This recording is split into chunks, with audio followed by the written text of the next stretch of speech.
how's it guys? I've got a super cool video planned for us today. It's going to be a start to a new series on the channel as well. Citizens of South Africa.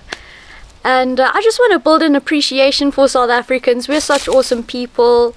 And I meet a lot of beautiful people, unsung heroes, and just people I think deserve to be seen by the whole lot of you in our growing community. Yes. So yeah, I've got a super cool guy that you guys are going to meet today. I met him because not too long ago the battery on my bakkie died, and I just sent out a message to the group, can anyone help me just with some jumpers to start the car, and he came out and we just had a fat chat for like an hour. And yeah, then not too long ago he needed help loading something on his bakkie, so he asked if I wouldn't mind helping, and we just got to talking and stuff. And I thought, this guy is so fucking cool, like he deserves a video. Genuinely. You guys will see he literally does everything on his own. He's staying alone, it's just him and his two shepherds, and he's everything you see in this video, guys. Even if we don't mention it or whatever, you know, the house, the piping, whatever it is, this guy's done himself. Like complete MacGyver. It's really impressive. I think he's so cool. You know, he makes his own moonshine and all kinds of super sick stuff. So yeah, we're gonna go along. Let me stop chatting shit and take you guys with. I'm just gonna get ready. I'm a big advocate of giving men flowers, guys. I don't think men get flowers enough. You know, and I would hate for that when men do get flowers, that it's, you know, because they've passed away or it's for a grieving reason or something. And who doesn't like getting flowers? Flowers are awesome.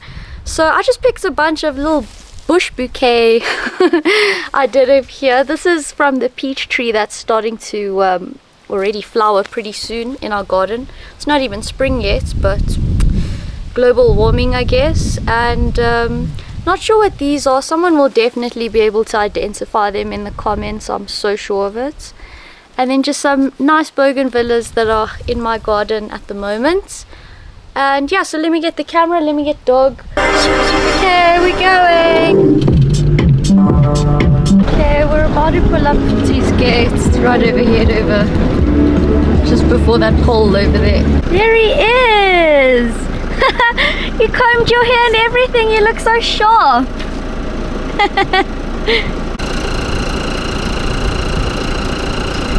Okay. Hello. Hi. How's I got you flowers. Oh, that's very nice. Gee whiz. Yeah, When last did I have this? that's exactly what I said. Hey, do you like them?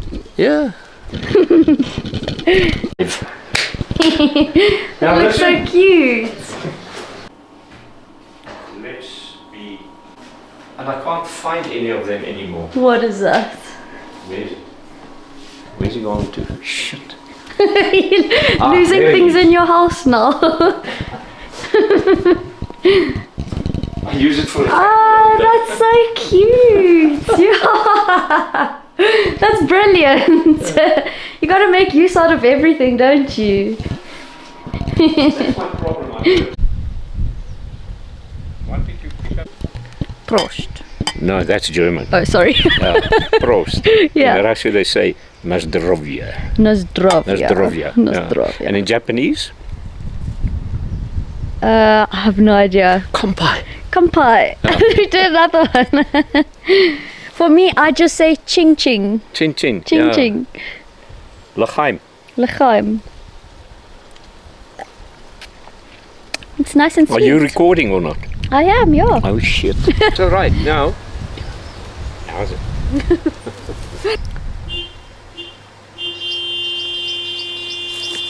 Is that your dog calling? Yeah, but I don't know if he's on the hooter.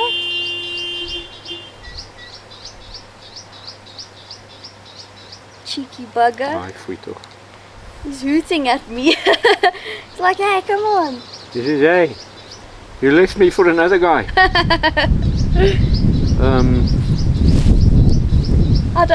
That's the first time he's done that. I didn't even know he knows how to press the hooter. Yeah. He just discovered it. So, Matt, if some guy had to come to you and say, right, explain Pythagoras theory to me, Oh. what you're going to say? I'll say, I know nothing. Do you You'll want to tell him know? in a foreign language how to go far away. Yeah, exactly. Your dog's crying. Hi, sweet dog. What a sweetie, Shane. Well, you didn't do that the other day. He's, yeah, you know, I think he's also, he can probably see us from the car and he's like feeling left out. Must we move?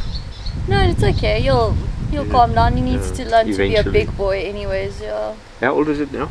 He's only about 2 years old, just over 2 years old. There goes the alarm. God. Just give No, me one come, let's second, go. I'm so sorry. Yeah.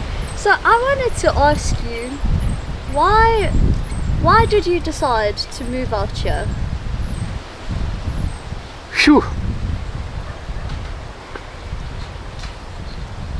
Ever since I've been a little kid, I've wanted to live on a farm. Now, there's a lot of people, especially the English people, when you talk farm, they see 3 or 4 acres of land with a cow and a chicken and a pig, Yes. and you're planting whatever. Yeah. Okay. Now, South Africans refer to a farm as such, as a piece of land. You either farm it or you live on it. Yes. All right. Now, all my life, I've loved the bush.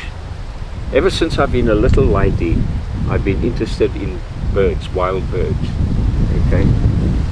And I've always said, I'm gonna get my own bushveld farm one day. I will get it. So here I am. Not that I farm anything or plant anything. but So I this enjoy it. has been a lifelong dream of yours. Yeah, now, because my mom and dad, they were divorced when I was very small. Okay, I cannot remember much of my biological mother at all. I lived with Granny, and I remember she bought me a little tractor, a toy tractor, that I used to play with there on the floor in the kitchen, enjoy that.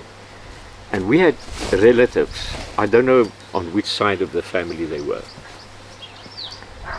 They had a farm.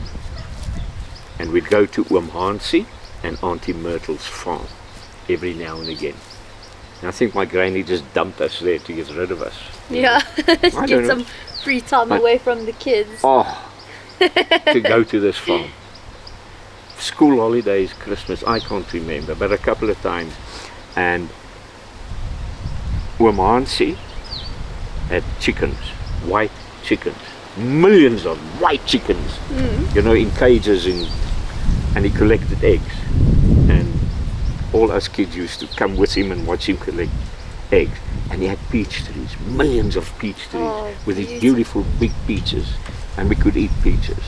And to me it was the best time in my life, going to visit on their farm. And then years later I discovered it was something like about 4 hectares, if, you know, but it was way out in those days, nowhere, you know. Today it's almost part of the central Johannesburg What a area. shame, yeah. Yeah, and that I think is going to happen around here too, unless I become president of this country and shoot a few million. I Then it think, won't. you know, I think it's already starting in Cape Town, you know, these data centers. Switch the alarm off. It's better. The alarm and the remote. What do you call it? The I don't know what he's doing, if he's pressing something on the inside the car that it keeps going off. Every now and again I have to make sure the car's unlocked. well, why don't you just take him for a quick walk on his chain, or doesn't he have a I chain? can do that, Yeah, maybe he wants to. Will they be fine if they see him? They won't come and like, no, they attack won't. him No, or he anything? might attack them. No, if he's on a leash, he's really so. No, they welcome. won't. They'll come and smell like dogs do. Yeah, yeah. You know, if you want to try it. If you don't mind, No, I don't Yeah, mind. it might Yeah. calm him down a bit. Yeah. So fucking embarrassing. We had to stop halfway because Courtsy was losing his mind in the car. He fucking tore apart the inside of my car. I'm so fucking pissed off with this dog. Anyway, then not long after that, I decided that that's it. The shit. I can't take it anymore. It's time to move, yeah. Yeah, and I decided, right, that's it. Now,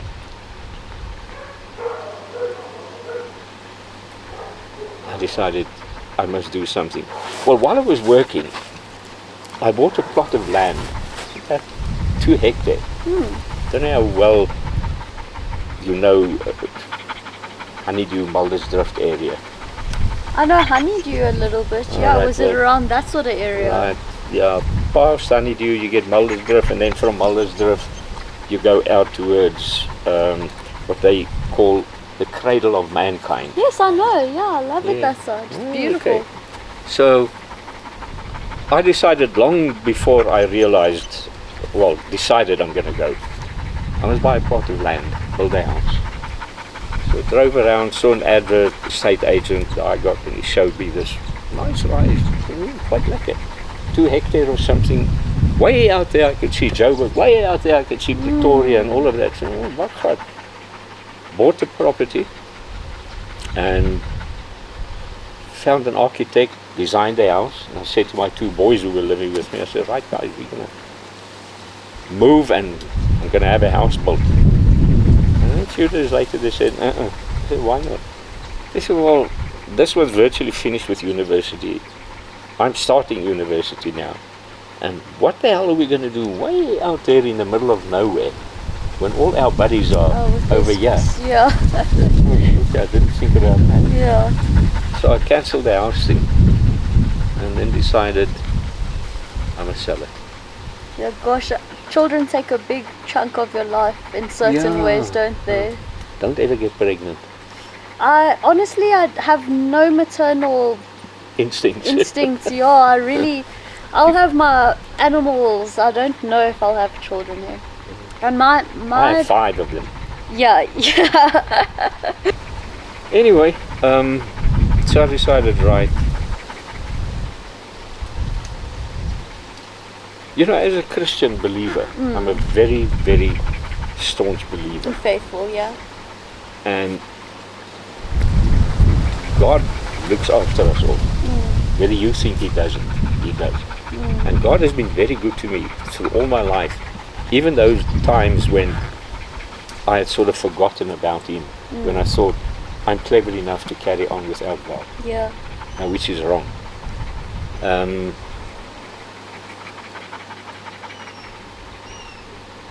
At one stage in my life, Wonderful. do you know what spoonerisms are? Spoonerisms? Yeah. No. Chiss and fibs. I've never ever heard of that before. Fish and chips, Yeah. chiss and fibs.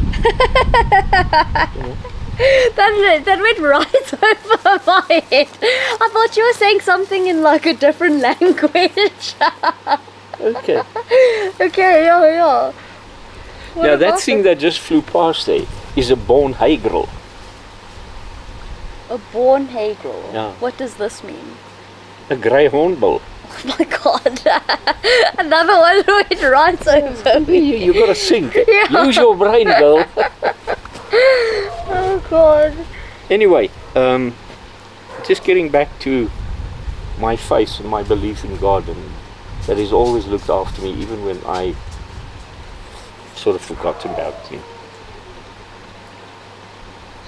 You know, long before people actually started thinking and talking about game lodges, I had that idea in my head already. Okay, yeah. Yeah, honestly. And I decided I want to try that. So I had my own business, thinking I'm very clever, making lots of money. I remember my accountant came to me once, he says, hey, do you know you're a cash millionaire? You're a cash millionaire? Yeah. I said, he says, yes, over and above all your assets, you're a cash millionaire. I said, oh, well, bakgat, thank you. That's the best thing anyone could say to you. And I bought a farm, about 1,200 hectares, other side of Nelspruit, Wow, that's big. there in the mountains. And now I'm going to develop this into a game farm. Drew up a business plan, did all the spreadsheets, did all the pictures, a whole big plan in a book like that. Bank said, yeah, this is bakgat, we like your idea, we're going to give you all the money and you're going to become a You're millionaire. gonna back it, yeah. Yeah, we're going to back you. And then God said, It's not the right one. and he didn't tell me that. He told me afterwards. Oh You god. see. But at that time, first of all, they let Mandela out of the jail. the bank manager changed. And then with him out of jail, everybody said, whoa, nothing happens in this country anymore. We're going to see what's going to happen. Are we going to have civil war? Are we going to have riots? What the hell is going on? No more nothing. Just everybody sit back and wait. So the new bank manager, who was a bit younger than me, decided I'm not going to give this guy the money because I don't know what's going on there. And I was then living on the overdraft because I'd sold my business, bought this hell of a big piece of land, and my house of cards tumbled.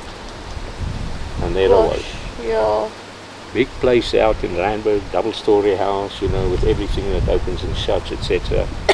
And then the bank says, you owe us a lot of money, give. I said, I haven't got. Yeah. I said, then we sell.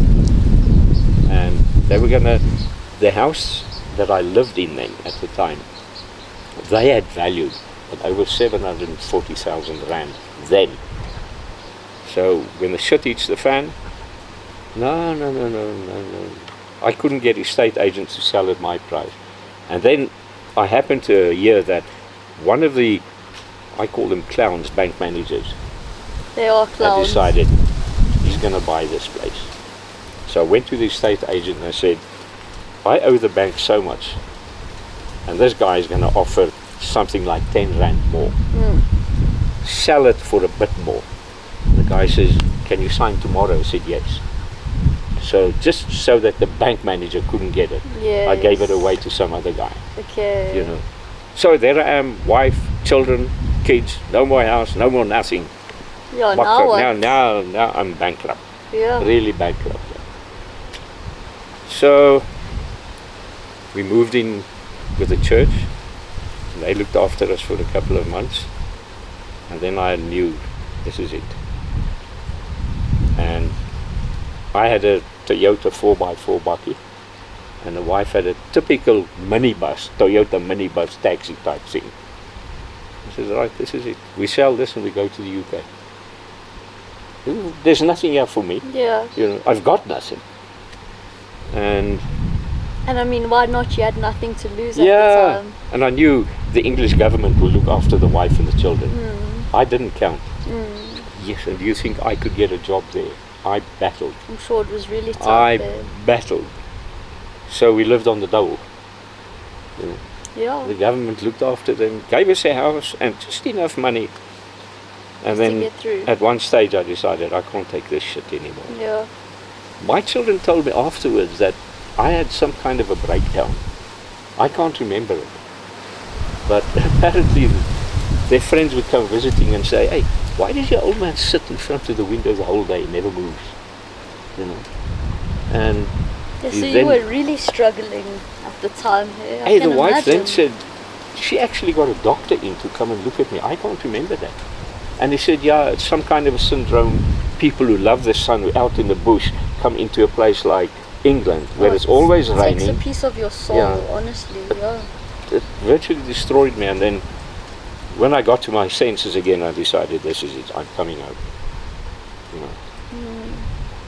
Got enough money from her old lady to buy a plane ticket, and I just said, right, this is it. I'm coming home. So I moved in with my eldest daughter and them. Stayed there, battled to get work, and eventually I did get a job. But my problem at the time was, I always say to people, I'm the second best salesman in the world. You ask me who's the best? Who's the best? Yeah. I haven't found him yet. That's a good I can one. sell ice to Eskimos. Yeah. Honestly. So when I started looking for work, and I'd been in this type of industry virtually all my working life, people would look at me and say, sorry, we can't give you a job. I said, fellas, please, make me a salesman. I'm not after the title. And they said, yeah, but that's your problem. You're such a good guy that before long you're going to start trying to climb to the top again. So sorry. Let me just put my phone on silence. I never have reception there at my place.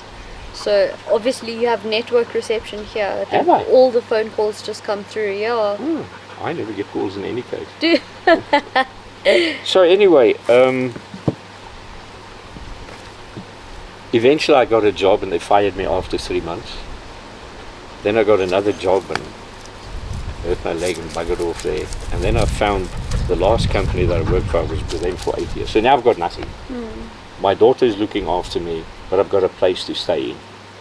And then the ex-wife and the kids, they came back from the UK and we moved into our house together. But by then,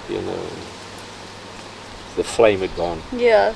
And she said to me one day, I can't take your shit anymore. I'm leaving you. I said, goodbye, nice meeting you. Oh gosh, yeah. And then I got a job and I did well. And this house that I was almost going to build with the kids, saw the plot of land, kids said, no, they're not interested anymore. So I'm going to sell it. But by the time the shit hit the fan before we went to the UK, I'd already realized my problem was that I gave up on God, but He never gave up on me. And I said, Jesus, forgive me. I'm sorry for all the shit that I've caused. Okay. And then things started going better. Earned a lot of money with my commission, bought this property. Then I decided I'm going to leave. And I said, God, I want to leave this company and I want to buy myself a little farm somewhere in the Lowveld. Bless it if it's what you want me to do. Yes. And He did. I saw a nice plot of land and thought, okay. I said, now I want to sell this little place that I bought. I paid 60,000 rand for it. And I sold it a year later for 720. What? Oh my word! That's fantastic! I Yeah. can't believe it. Yeah. I said, thank you, Lord. Yeah, wow. Then I bought a piece of land other side of Tsanin, about 40 odd acres, a hectare. And I met this girl. Now, I've been married 3 times. Don't know if I told you that. No, I you didn't. haven't, yeah. Yeah. I've been Do married 3 you have times. children from all your No, only the marriages? first 2. The Okay. first 2, I was married to an Afrikaans woman. I had a boy and a girl. Then the third, after the second wife, was an English woman, and I had a boy, girl with her. Okay. The third one, if they ever gave gold medals for sex, she would have taken everything. Oh my Yeah. gosh, yeah. I think just the wrong guy at the wrong place at the wrong time. Right person, wrong time. Yeah. What now? I've been single now for almost 12 years. That's such a long time, eh? Yeah. How do you feel about that? Are you happy on your own? Yeah, I am. Yeah, I don't know. I've been doing it for almost 12 years now. Yeah, you don't see It a doesn't problem bother with me. it, yeah. On a Sunday afternoon sometimes, and I think to myself, maybe if I had a little bit of company now, Not always, but sometimes I'll make a fire and burn a piece of meat on it. Yeah, it's nice to have company Yeah, for and things then like I that, think, of course. but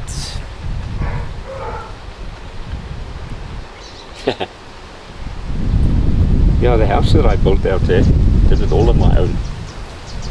And when my boys came and visited me there, they just shook their head. They said, "You've got a crazy fucking old man. He's going to build a house." Yeah. I'll show you some pictures later on. And they said to me, "Dad, if it wasn't because you were fit, you'd never It have done wouldn't it." be possible. 100%. Because I used to gym Monday to Friday. So now you've heard a lot about me. Yeah, What thank do you want to know? I do have one more question for you. What would you say, actually 2 more. First one, what would you say is your favorite thing about living out here by yourself? I think the quietness, the stillness, The peace, yeah. the peace and quiet. I like that. I love birds. I can hear the different birds As they pass through. yeah, as they pass me. I'm not when I say a farmer, I'm not a digger and planter type farmer. I outgrew that a long time ago. You know, so I live here. You're self-sufficient. Yeah, I go to the shop and I buy 2 spuds and 1 potato, 1 onion, whatever, and that's good enough for me. Yeah. You know. No, I don't want to plant. I don't want to keep a cow. I tried keeping a couple of chickens here. The 2 chicks that I got, and when they got big, when I started planting grass around the swimming pool, they started digging it up, and I took them and I gave them back to, you know, Rolf. Yeah, they're from Rolf. They say, hey, take them back, I don't want them anymore. They're destroying my garden. Oh, Not that I'm a good gardener, because look how shit it looks now, but still, in summer it looks better. How's your sherry? Is it finished? It is, Do you want more? Ah, if you're having another Of course one, I'm I'd having. love another one. Yeah, thank you. Any reason not to drink alone? Was he swearing my dog while you were away? Like, you money-costing puss. Say that again. I was like, because now I have to get that shit fixed, you know, at some point. So I What was did like, you call him? a money-costing puss. Sounds like my ex-wife. Cost me a lot of money. Oh, God. My Very dad had true. this saying too. Hey, he was also a strange one. You know, you get pissed off with somebody, look at him and say, why don't you take a flying shit at yourself? That's the best one I've heard. Oh my gosh. Why don't you take a flying shit at yourself? Yeah, I can just imagine it. You know, I've got a weird imagination. You know, Yeah. I can see this guy coming through the edge. Bang! Into Yeah. myself. Sorry, I can see I can hear people as well. walking way over there. You can hear them, I can see them. You know, I have very fantastic, strong eyesight. Can you actually see them? Yeah, I can see them walking there. That's brilliant. When I lived out there, you know, a whole lot of people, I rented one of 6 flats and there was a lot of people there. And I said to somebody one day, we were looking at the fish eagles. Now there's 2 of them now. Anyway, Are they coming down the road? no, they're right walking next to their along. fence. Oh. Yeah, no, they're walking the fence. We were looking at the fish eagles, and then they went all higher and higher and looked up way up there. I said to him, I can tell you when that fish eagle is going to start yodeling. You know? Oh, yeah. He said, how do you know it? I said, watch. Now, and then they hear it. Now, and then they hear it. Oh. And I said, how do you know that? I said, well, I can see them up there. He said, yeah, we can also see them, they're bloody high.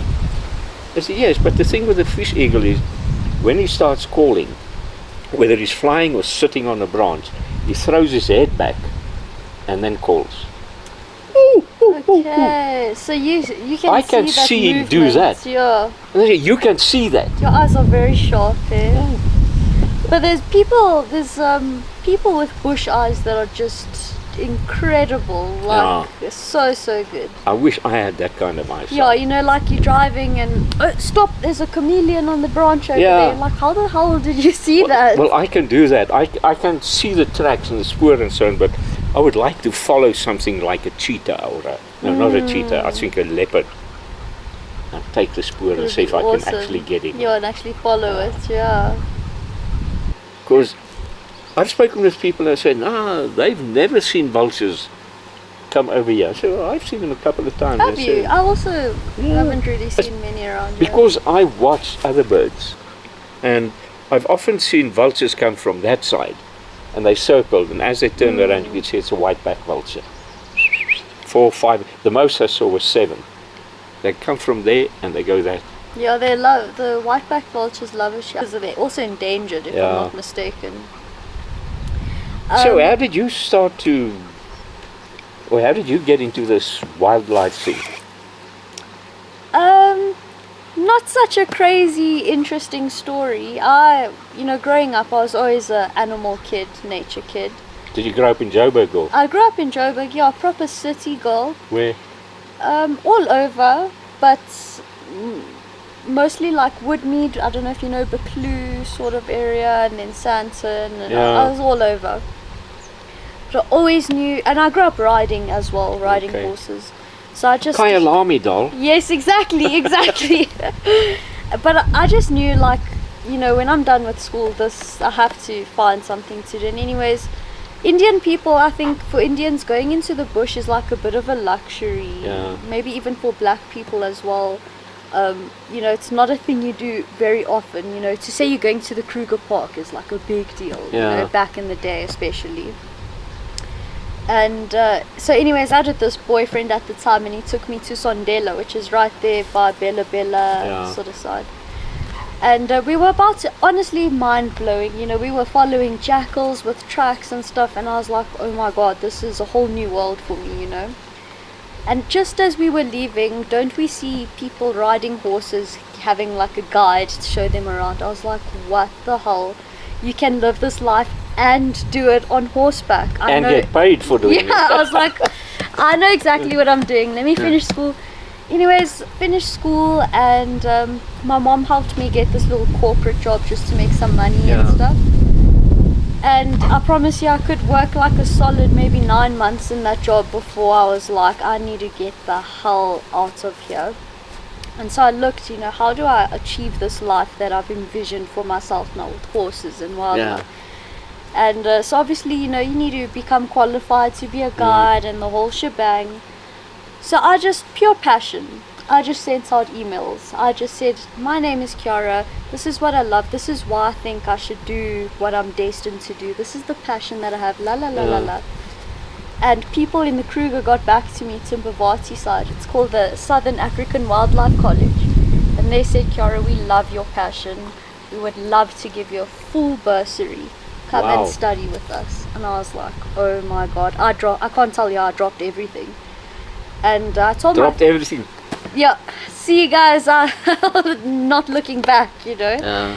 And I saw my family, they were super skeptical. They were like, and I say this because it was such a driving force for me. Because people gave me that doubt. They were like, if you do this, we'll be so surprised. How are you going to make money doing this? La la la. And I was like, okay, that's honestly just gives me the motivation I need. Thanks. Why always money? Yeah, why? Why can't we just do something that makes us happy, Yeah. right? And anyways, yeah, I did this bursary. How long did it take? Unfortunately, it was during COVID. It was Oh, just shit. before COVID. So I started lovely, dandy, passed awesomely, did my theory and everything. And we were about to go onto trails, onto the trail part of things. And then COVID. COVID hit, Oh, and we all had to go home, and the college closed down for like a solid 2 years or something like that. It was terrible. So then after that I was okay, I'm not gonna sit and suck my thumb, I need to do something. So sent out emails again looking, is that your phone? You need to go grab it. No. Are you sure? You can leave I a don't- message. Load of BS. One of these days, sorry, we were talking, we'll get back to that. Yeah.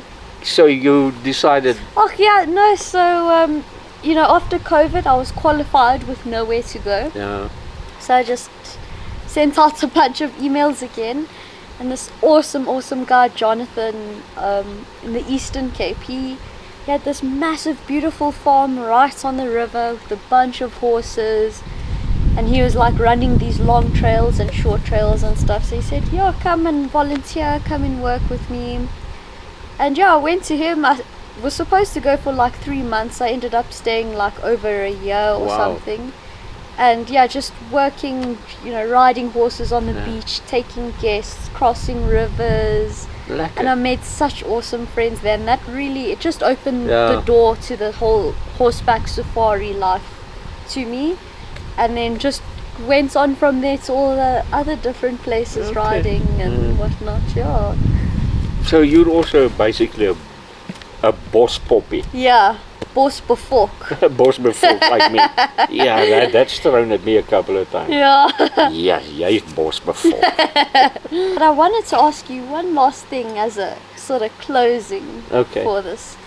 Is what advice do you have for a youngster like me, or for anyone else out there watching this? Any advice, life advice, that maybe you wish you had at our age or at a younger part in life or whatever? What do you have to say? First of all, as a Christian believer, I don't know how many people out there are, but it doesn't bother me because I am. Put your trust in God, first of all. Okay? Believe in God. And remember, He can always help. And then ask Him, if God, if this is okay with you, can I do it? Yeah. He'll let you know one way or another, yes or no. He'll show you. And if you get the yes answer, go for that passion that you want to do. And then do it. You know. Don't listen to other people talk shit. Lots of people have lots of advice and their theories and everything. But follow your nose and your instinct. But my dad always used to say, listen to that little voice inside there. It comes from somewhere. You know. If you want to do something, do it. But don't be too anxious and don't rush into things. Yeah. You know, take your time, think about it. Yeah. You know. Like me, I rush into a lot of things, you know, unnecessarily. To give you an idea, I think I worked it out the other night. In my working life, I had something like 28 different jobs. I mean, it's also good to be a jack of all trades. Yeah, it And helps. to get it that helps. experience. Yeah, You got to take it on the chin and move take it forward on the with chin, it. yeah. Frank Sinatra sang a song, I Did It My Way. Don't know if you heard the song. Yeah, for what is a man? Yeah, that one. But I did it my way. But don't think it's just your way. I'm not going to punch Bible at you, but just remember one thing. God is always in charge. And nothing happens because it just happens. You know. Yeah, 100%. Wow, well, thank you. Thank you for taking the time to sit down and have this little chat. We can do it again if you want to add more. I'm getting used to it now. Getting the fame is going to your head already. Yeah, I see. it's the OBS. And the OBs, yeah. Goodbye. Bye. Hello. Okay, so we're back home. I hope you guys enjoyed the interview. I was very nervous. I feel like it's gonna be a bit of an all over the place sort of video. Bear with me. It was my first interview, and guys, this fucking asshole, I cannot explain to you what he's done. I am so upset. I left him in the car just for a little bit. This is what he's done. This is what he has done. Look at that. I don't even know what the fuck this is from. I can't tell you how upset with this fucking dog I am, guys. I left my camera bag on the front seat of the car. He fucking chewed it. Unbelievable. I am so upset with him, and look at his fucking face. You can't see it, it's dark. He knows better. I'm just... Anyways, it was such a good interview, guys. Off camera, he even gave me a little bit of Zol that he had extra. Yeah, he makes moonshine. He had a harmonica I fucking love, because we're just talking about how that's one of the instruments that I really want to get into, and he's like, well, look at this, and he pulls it out and he starts playing. Just so fucking cool, man. So awesome. And yeah, so anyways, I hope you guys enjoyed it. And we just got back home. It's this dude's dinner time, and time to just close up and lock up all the stuff on the farm for the evening and whatnot. And you see his fuckers trying to appease me, because sorry, but he had sherry. He got sherry first, and we had more than half of that bottle. But anyways, yeah, guys, thank you so much for watching. I hope you like the first citizens of South Africa, and I'm sending all my love. Bye.